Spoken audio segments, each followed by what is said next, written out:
सभी को जय श्री राम। फैम कोचिंग में आपका स्वागत। आज एनएचएम वर्सेज जो अपना एनएचएम जीएनएम है उसके सफेक्स में अपन सीएचओ को देखेंगे। दोनों में से बेस्ट कौन सा है ये डाउट है जो आपका बहुत दिनों से है। ठीक है, तो मैंने कुछ पॉइंट ऑफ निकाले हैं, उसके हिसाब से मैं बताऊंगा दोनों में बेस्ट कौन सा है, या दोनों ही बेस्ट है या दोनों ही नहीं है। ठीक है, दोनों में से तो देखो अपने को जो मिलता है वो बेस्ट है, पहली बात तो ये। लेकिन थोड़ा सा कैलकुलेशन निकालेंगे क्या रहता है वो देखो। अब देखो मैंने 2-4 पॉइंट यहाँ पे निर्धारित किए हैं। पहले पद का नाम देखेंगे अपन। नाम मतलब आपका जो टैग लगेगा नाम के आगे, पद नाम जो आपका लगेगा वो नाम देखेंगे अपन। फिर देखेंगे संविदा की भर्ती दोनों, फिर सैलरी, बोनस और परमानेंट, और 9 वर्ष पश्चात आपकी सैलरी कितनी होगी, और एक 18 वर्ष पश्चात भी होती है लेकिन उसको अपन इग्नोर करेंगे एक बार। लेकिन 9 वर्ष बाद भी जो सैलरी है वो देखेंगे, और काम आपका कहाँ रहेगा क्या रहेगा वो चीज़ डिस्कस करेंगे। तो पहले देखिए, पहले बारी आती है पद नाम की। तो देखो सीएचओ में जो पद नाम होगा आपका वो सीएचओ ही रहेगा। ठीक है, लेकिन जीएनएम में आपका यहाँ पे स्टाफ नर्स की जगह आपको सिर्फ बोला जाएगा नर्स। ठीक है, ये आपका पद का नाम रहेगा या टैग रहेगा आपका। ओके, अब बारी आती है संविदा। हाँ जी बिल्कुल, दोनों यहाँ पे संविदा भर्ती है। ठीक है, अभी जो जीएनएम और सीएचओ के नए पद भी आए हैं संविदा में, तो शायद जीएनएम के 4000 के करीबन है दोनों मिला के। एक वो अपने आरएसएसपी विभाग करवाएगा, कुल मिला के वो 4000 पद है, और सीएचओ के शायद कुछ 2634 पद हैं या कुछ ऐसे हैं। ठीक है, लेकिन अब बात करते हैं अपन पुराने वाले जो अभ्यर्थी हैं उनके लिए कौन सा बेस्ट है, और नए वालों के लिए भी ये चीज़ जरूरी है। फिर बात करते हैं सैलरी की। ठीक है, तो सैलरी देखो यहाँ पे क्या रहेगी। आप अगर स्टार्टिंग में जहाँ पे आप लगते हो वहाँ पे आपकी सैलरी, जैसे मैं आपको बताऊँ अगर, तो आपकी सैलरी यहाँ पे रहती है 25,000 के करीबन। ठीक है, 25 के प्लस सैलरी आपकी रहती है, और प्लस में आपकी रहती है जो आपकी एक्स्ट्रा इनकम होती है, तो वो यहाँ पे आपकी लगभग 15,000 तक जाती है। आपके वर्ग के आधार पे है ये।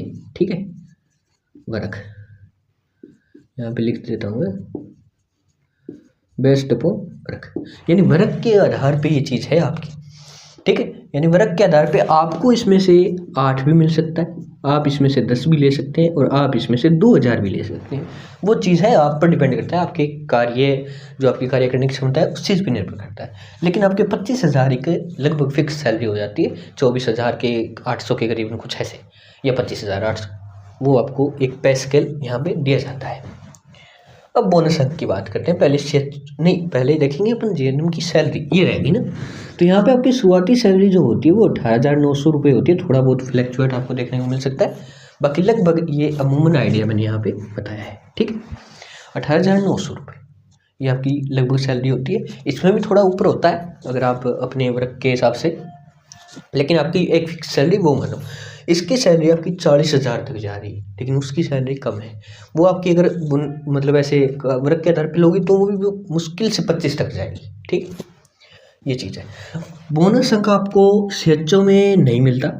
ठीक है, यहाँ पे आपको ये बेनिफिट है, यहाँ पे आपको बोनस अंक दिया जाता है, यानी 1-2 साल आप काम करते हैं, बोनस में जो परमानेंट आपकी भर्ती आती है उसमें आपका परमानेंट में वो बोनस अंक जुड़ जाएगा।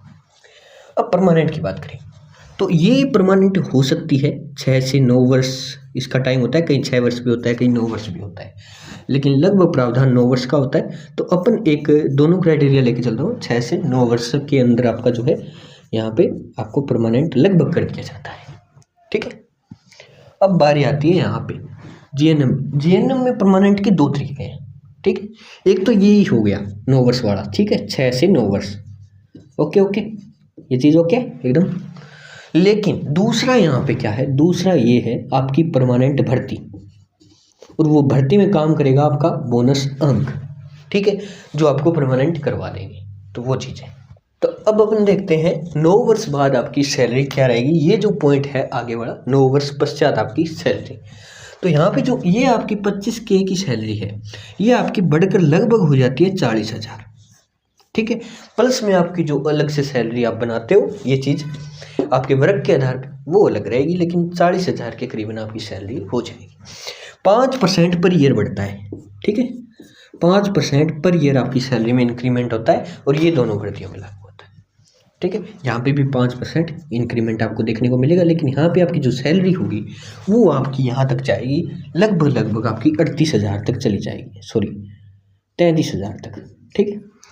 33 से 35,000 तक वो आपकी सैलरी चली जाती है, और CHO एक बेस्ट ऑप्शन है। और ये सैलरी 33 से 38,000 तक जाती है, देखो 38,000 तक, ठीक। तो यहाँ पे कन्फ्यूज मत होना कि सर ने 33 बता दी, कहीं कहीं आपको 38 भी मिले, वो 38 तक भी जाती है। और जो ऑलरेडी कहीं पोस्टेड हैं, तो मैंने 1-2 सिर्फ जायज़ा भी लिया है, किसी की 36,000 है, किसी का कुछ है, वो चीज़ है, ठीक है।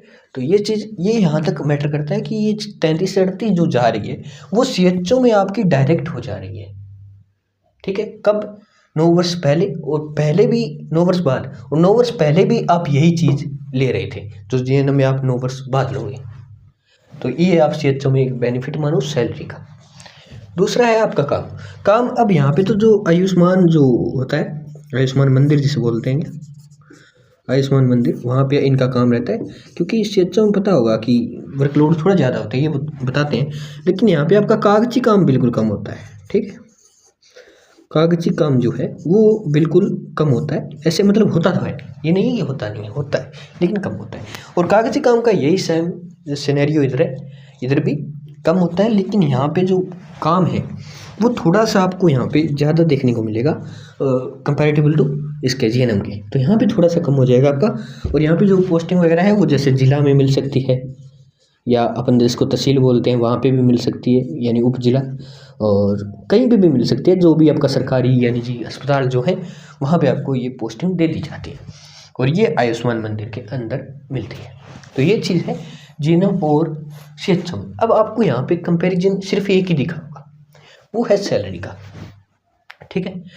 सैलरी प्लस में जो इनका बेनिफिट ये है कि इनके परमानेंट होने के चांसेस बहुत हैं, और इनको बोनस मिलता है, बट इनकी सैलरी कम है।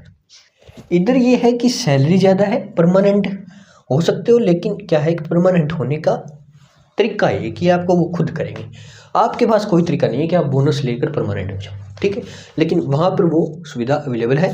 तो GNM इसलिए बेस्ट है, और CHO अपनी सैलरी के कारण बेस्ट है। बस इतना ही काम है CHO और GNM का।